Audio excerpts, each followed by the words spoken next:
how can I actually be happy with the amount of money that I'm making, especially if I have a side hustle? Because you're probably doing it to what? Comment down below. Catch up on bills, pay down debt, have some extra money, but how can I actually build wealth in 2023 and beyond? I'm going to be honest with you. Listen, I'm not a financial advisor. I'm not giving you financial advice. What I want to tell you, as someone who's taken my income from 40s, I'd say years ago, like 7-8 years ago, I was working in a call center here in Pittsburgh. I was answering 100 to 120 inbound calls a day. It was fine. I mean, cool people. I didn't hate it, but I kind of hated the money and how stagnant it was. To fast forward now, I'm running my business here on YouTube. I have several income streams, passive and active streams, and I'm at $40,000 to $140,000. And this is proven stuff, folks. Listen, let's get into number one here. It is a mental and behavioral change. In those years, I was stuck in stagnation of wanting more money. If you're watching this video, you want more money, right? Comment down below how much more money you want. Like, what is the yearly goal, the number for you that you'll be happy? You're like, if I hit this number, this is the number that I'll be comfortable with. And in those years, it was always $100,000 for me. I was going to the call center and it was just every day repeated. I was making like 40 some. It was stable, but it wasn't really living. I was getting by, but I wasn't living and I wasn't happy with it. Here is what really broke that chain. It was the behavioral and mental change. Let me be first one to tell you this, or the first one to tell you this in a while, that you can make that number that you just said down below in the comments. You can hit that number. And I understand there's so many different scenarios, upbringings, and I acknowledge, cultural challenges, what have you, upbringing challenges, all of that stuff. And I'm not coming from a place of like a rich family, but strong middle-class family. And I was lucky and I had that opportunity to go to college. But I will tell you this, I've seen this time and time again. You've seen it as well, that all different kinds of individuals from different upbringings can hit that number. The first thing I did was educate myself on money and get out of that rut thinking like, well, it was a dream. Like, I'd love to make more money, but I had no idea how to do it.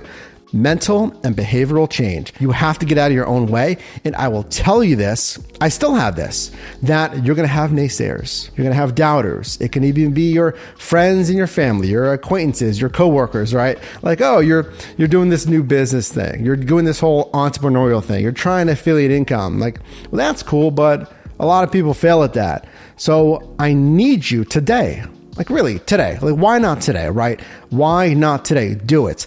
That you need to, number one, surround yourself with people that are doing the things you want to do. This does not have to be in person, okay? You can listen to audiobooks, read books, you can watch YouTube videos. Honestly, I mean, in this day and age, that's where a lot of my info actually comes from.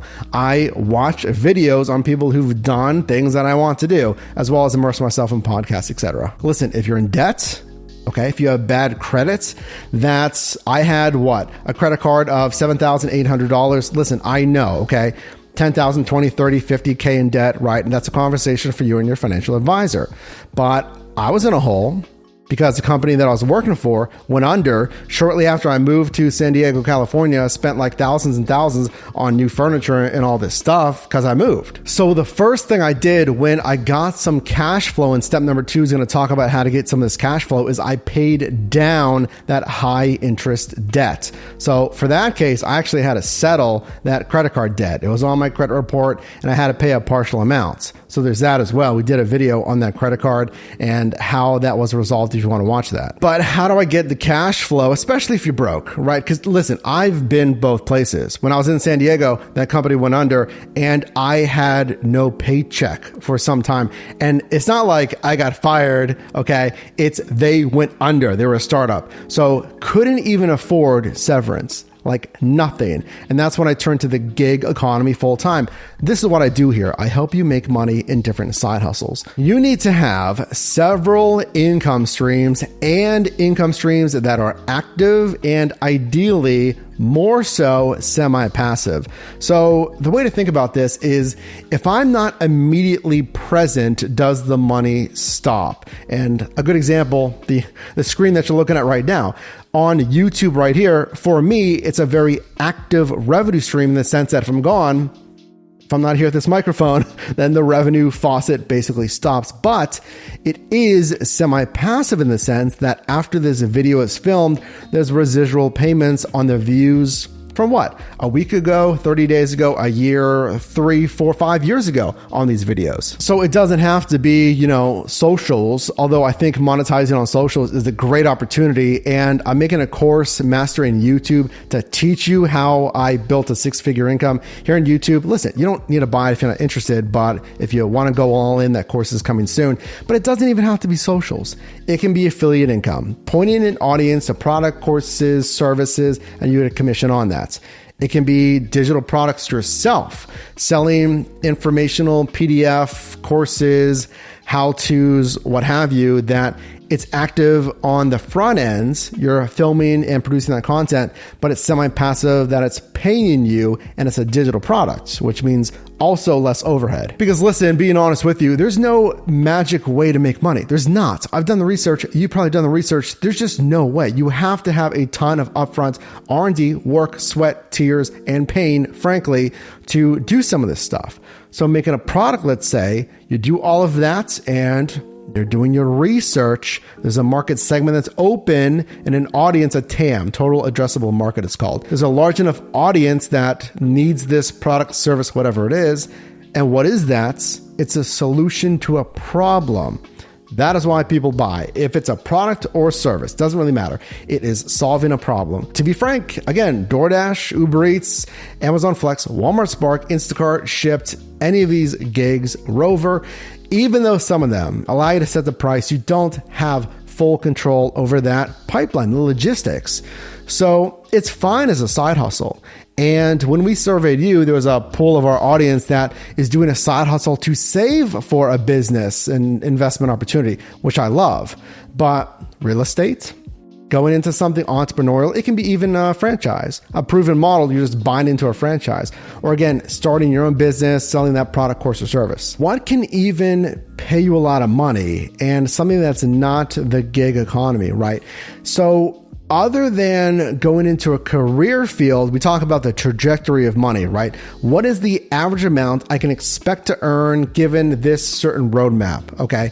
So again, gig stuff, gig apps, it's $25, which is our channel goal here on those gig apps. But what? If it's on fire, 30, 35, maybe 40, or even higher for just an hour or so, that's not very predictable. Now, if you go to school, it's what? Go to school, be a lawyer, doctor, dentist, something that pays good money, right?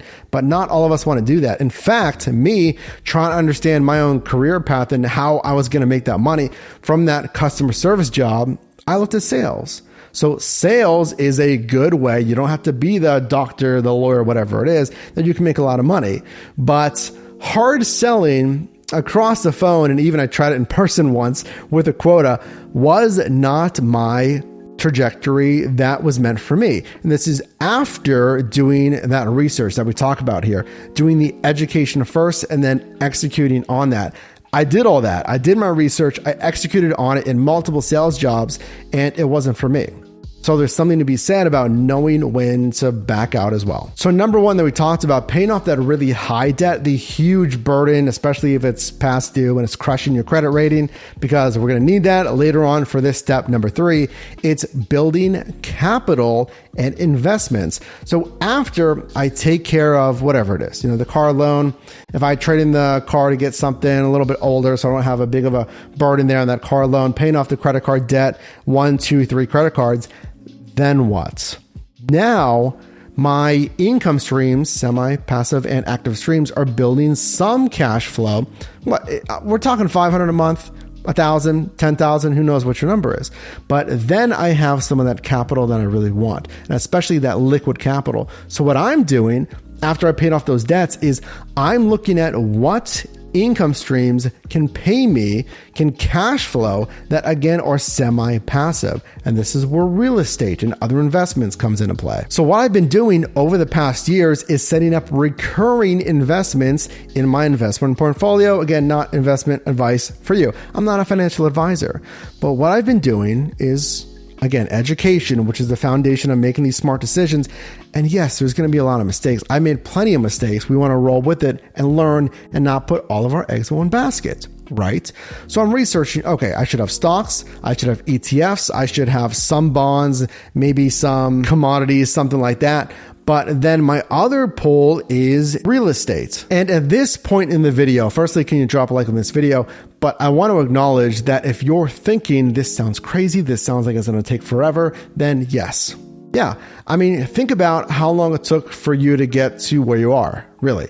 I mean, if it's like 20,000, 40,000, if it's in debt, 40,000, whatever it is, that takes time. So how could you possibly think it's going to take a year, 2 years to get enough cash flow to even start chipping away at that? You're going to have to commit, at least 10 years to righting the ship, getting the capital, and start building up that momentum. But I'll tell you this, it's like that Rolling Stone analogy. Once you get the momentum, it's going to feel good. You're really casting away all the doubters and the naysayers. You're enriching yourself by the education, surrounding yourself with people who are making money. It's going to feel good. You're bolstering your investment portfolio. You're bumping up whatever it is, your 401k if you still have the 9-to-5, which is cool. You're building out an entrepreneurial thing on the side, maybe a franchisee or your own thing. And I simply want to relate to you how I've been able to do what I've been doing and the struggles and the challenges, because trust me, there is a ton, anxiety, stress, the imposter syndrome, thinking that you're never going to hit these goals.